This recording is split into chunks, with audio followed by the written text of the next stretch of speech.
Mais Macron, il est beaucoup trop laxiste. Moi, ça fait déjà une semaine que j'aurais rendu le vaccin obligatoire, payant et en 18 doses pour rentrer dans les cinémas et même pour se connecter à Disney+. Ça m'aurait évité de payer 20 balles pour aller voir Black Widow en IMAX.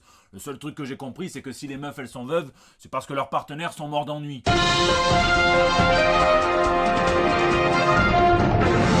On va en reparler de Black Widow et sans spoil, puisque bon, j'aime bien plaisanter, mais il y a quand même des trucs que j'ai trouvé intéressants dans ce film. En attendant, je tiens à souhaiter la bienvenue à tous les nouveaux arrivés, puisqu'on a passé le cap des 38 000 abonnés, c'est complètement dingue. Et pas de répit qui soit tout de même, puisque même en ce jour de la fête de la prise de la Bastille, eh bien ici, votre fidèle commis des comics, vous êtes dans l'émission qui fait le tour de l'actu de l'industrie du comic book et de tous ses dérivés. C'est le 305e JT Comics. Si vous aimez Loki et Lacoste, eh bien, le dessin du jour est signé l'artiste Cade, qui illustre un dialogue entre Odin et son fils adoptif. Odin dit fils, j'ai gardé ce secret pour te protéger, mais t'es adopté. Et s'ensuivent des larmes de crocodile. Allez, je crois que c'est le moment pour nous de passer aux news de la semaine.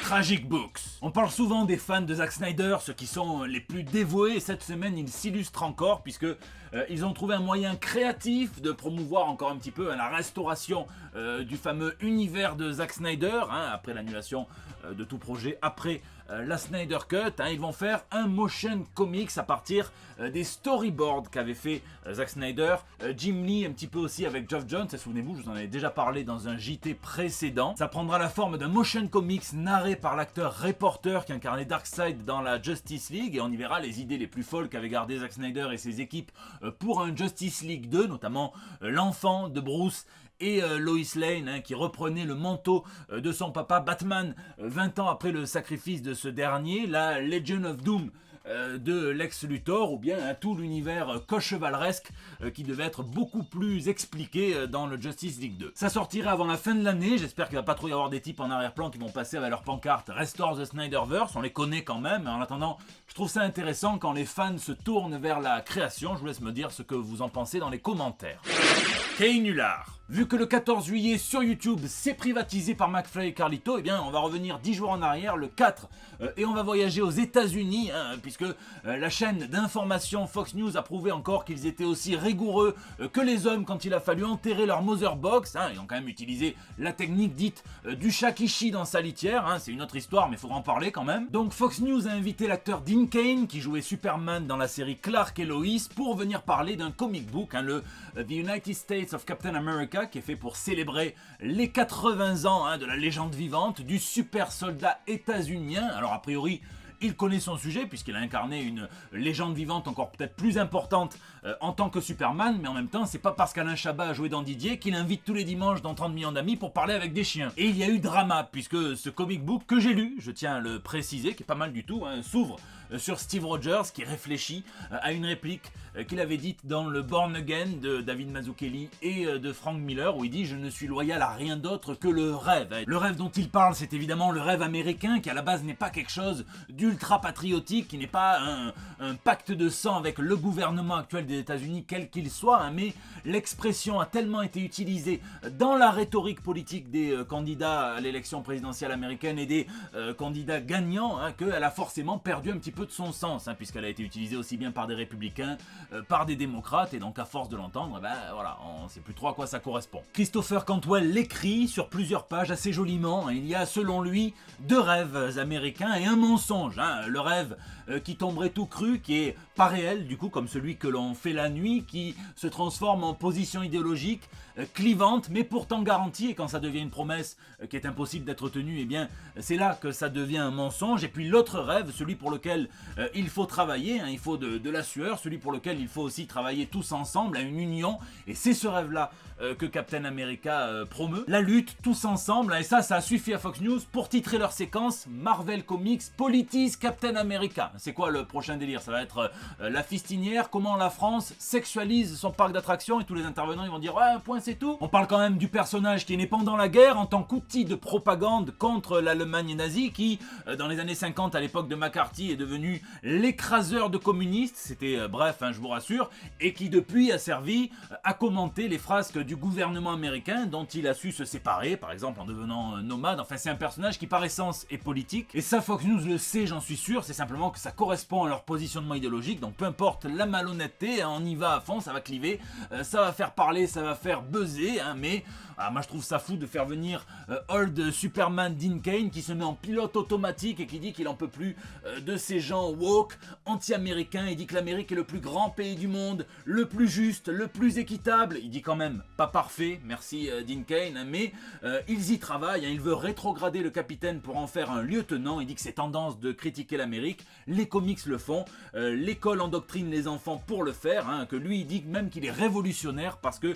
il aime son pays. Enfin, on connaît la chanson. Sauf que ce comics dit exactement la même chose, à moins toutes les pleurnicheries qu'on connaît, qu'on a l'habitude, mais Dean Cain a bien dû être obligé de dévoiler sur ses réseaux sociaux qu'il n'avait pas lu le comics en question et qu'il réagissait simplement sur une citation sortie de son contexte, tronquée, il aurait dû lire les 8 pages.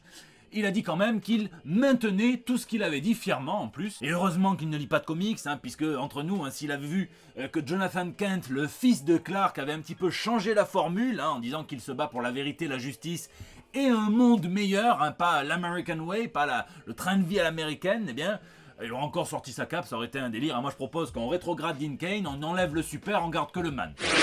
La mine! Les comics sont une mine d'idées pour les adaptations ciné-séries et très souvent je vous conseille d'aller voir le matériau source, d'aller lire puisque c'est généralement beaucoup plus dense. Je vous conseille pareil pour Black Widow, on en reparlera d'ailleurs, je vous donnerai mon avis très rapide à la fin de ce JT sans spoiler, mais en attendant c'est un carton plein au point que Disney a pour la première fois communiqué ces chiffres de streaming.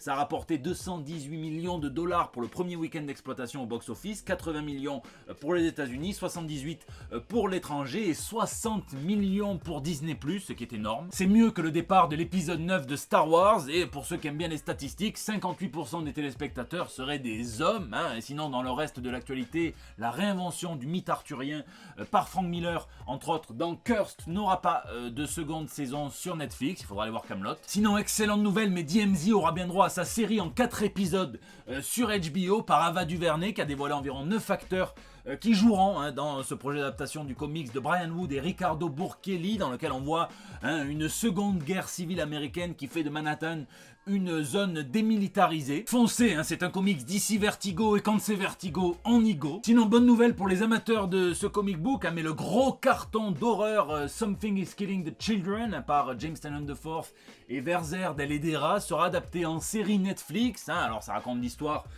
d'enfants qui sont enlevés, ceux qui reviennent, ils racontent des dingueries. Moi ce comic c'est un petit peu comme American Vampire, j'ai essayé mais je ne suis jamais arrivé à rentrer dedans, un petit peu comme Sarkozy et la prison, donc dites-moi ce que je loupe dans les commentaires, c'est pas possible. Et puis la future série What If qui explore d'infinies possibilités du MCU en animation, c'est un petit peu montré, elle promet d'être assez émouvante, surtout cet épisode où on verra T'Challa qui est récupéré par Yondu pour être un Ravager à la place de Peter Quill et qui sera donc qui a été doublé par Chadwick Boseman. C'est la première apparition posthume de l'acteur dans le MCU. Là je pense que ça va être assez étrange. Et puis toute la série s'annonce complètement dingue au vu de la bande-annonce, à tel point que même Ant-Man en perd la tête. Et puis pour finir sur une touche plus légère, on sait que Marvel aime bien nous montrer des versions comic book des costumes des personnages adaptés. On a eu droit à Captain America, à Vision, à la Sorcière Rouge et plus récemment dans la très très bonne série Loki qui s'achève aujourd'hui, désolé,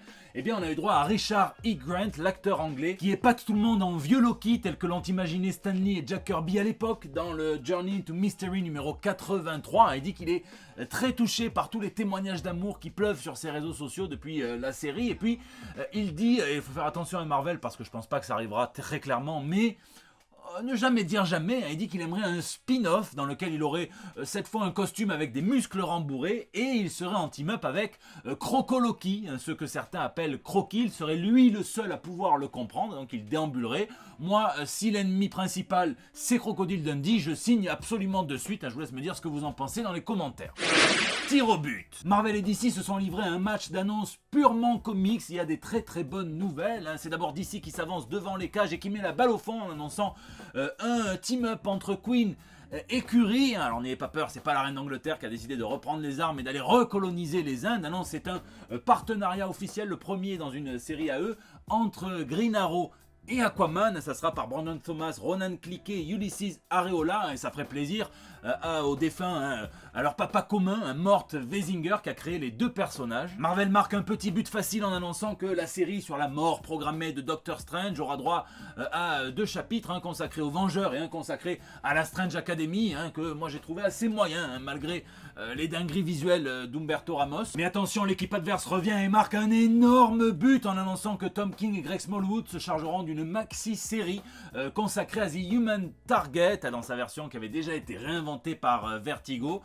Christopher Chance, donc là en plus ça tombe bien puisque ça sera sur le label adulte, soi-disant de DC Comics, le Black Label, donc ça sera une série policière noire dans laquelle on verra ce détective garde du corps qui prend l'identité de ses clients qui ont un contrat sur leur tête. Là ça va mal tourner puisqu'il va prendre l'identité de nul autre que Lex Luthor, et que disons qu'il a pas mal d'ennemis qui lui ont marqué des croix sur son petit crâne shop. Donc je sais qu'il y en a certains qui sont un petit peu réticents à l'idée que Tom King refasse une série où il y a un meurtrier par rapport à Heroes in Crisis. Là j'ai foi, j'ai tout à fait foi. En attendant, on peut être sûr que, vu les premières images, ça sera une dinguerie visuelle, au moins ça. Et Marvel surprend le gold de chez DC, non pas avec un comic book, mais avec un livre qui s'intitulera Super Visible, les femmes de l'univers Marvel, et qui racontera comment les femmes ont pu façonner aussi l'univers Marvel, à commencer par les travailleuses de l'industrie papier, donc dans les comics, mais aussi de l'industrie ciné avec le MCU, avec des interviews de productrices, des interviews d'actrices également. Ça sera par Margaret Stoll, à qui on doit la vie de Captain Marvel, mais aussi Judith Stephens, qui elle a son podcast qui s'intitule Les femmes de l'univers Marvel, et j'espère que par rapport au titre, ils mettront en gros Susan Storm sur la couverture juste pour le geste. Oh là là là là, DC met un boulet de canon au fond des cages en annonçant le retour de Tim Sale et de Jeff Lobb, ce que l'on appelle la belle paire, et pas que dans les vestiaires, puisqu'ils vont revenir pour les 25 ans de ce comic book sur l'univers d'un long Halloween avec un one-shot de 48 pages qui va dévoiler un nouveau secret consacré à ce tueur en série qui ne tue qu'à des dates importantes. Peut-être que le one-shot pourra donc être appelé un très très très très long Halloween du coup. Interruption du match, un supporter entre sur le terrain, on essaye de voir si la Leusga galère. Non, c'est Mark Millar qui annonce la prochaine dinguerie ou pas du Millar World, son comic book d'espionnage qu'il teasait depuis quelques semaines. Ça s'appellera King of Spies. Il ne dévoile pas le dessinateur pour le moment, il dit que c'est un gros talent de l'industrie, mais ça parlera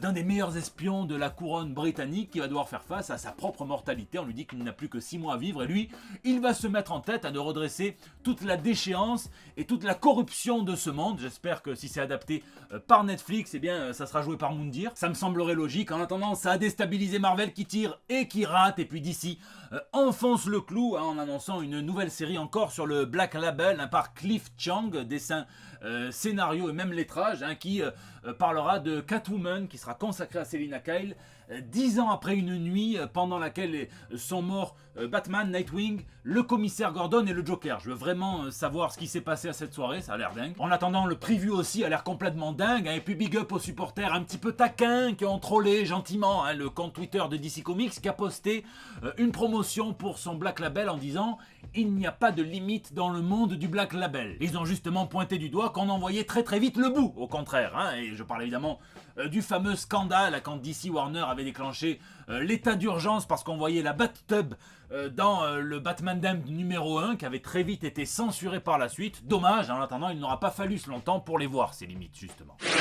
Lisez des comics de Black Widow, parce que j'ai vu le film, et je suis pas très très satisfait. Pourtant, j'attendais ça avec plutôt du plaisir, mais je trouve que, un petit peu comme un White Russian avec trop ou pas assez de Kahlua, c'est mal dosé. Ils veulent faire un film d'espionnage, mais ça n'a pas le panache qu'avait pu avoir un Captain America 2. Ils veulent y mettre des touches d'humour, mais parfois c'est un petit peu comme un P pendant l'orgasme, ça tombe très très mal. Et puis il y a ce problème du gros cliché du clivage russe-américain, mais les Russes parlent américain comme des Texans avec un accent à couper au couteau. Ça a pu me faire un petit peu sortir, mais je crois que j'ai quand même kiffé le principal, qui est le personnage de Yelena Belanova, incarné, je trouve, assez très bien par Florence Pugh, j'espère qu'on la reverra bientôt. Bon, j'ai bien aimé aussi la scène post-générique, dont je ne vous dirai rien, mais qui pose des questions en même temps de présager d'un bon délire. Oui, j'ai pas juste aimé la scène post-générique parce qu'elle annonçait la fin du film, un film que j'ai trouvé aussi mou qu'un vieux Mister Fantastique au réveil. Et sinon,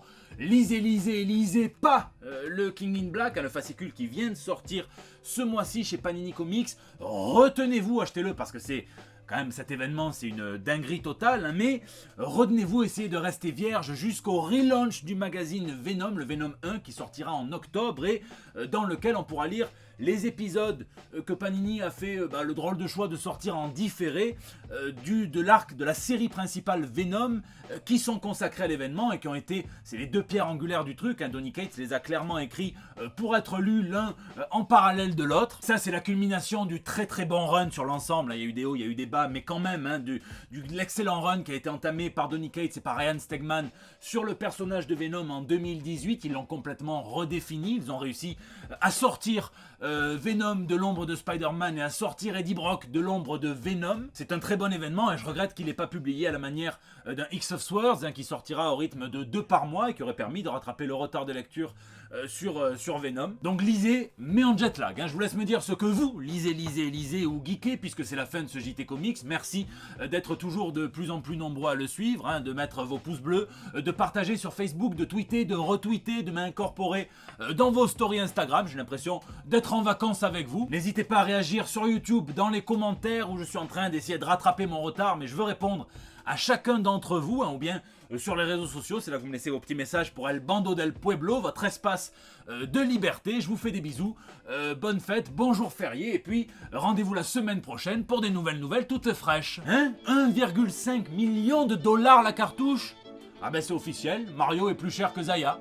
Peut-être pour ça qu'on dit qu'il est super, avec ses gros champignons là.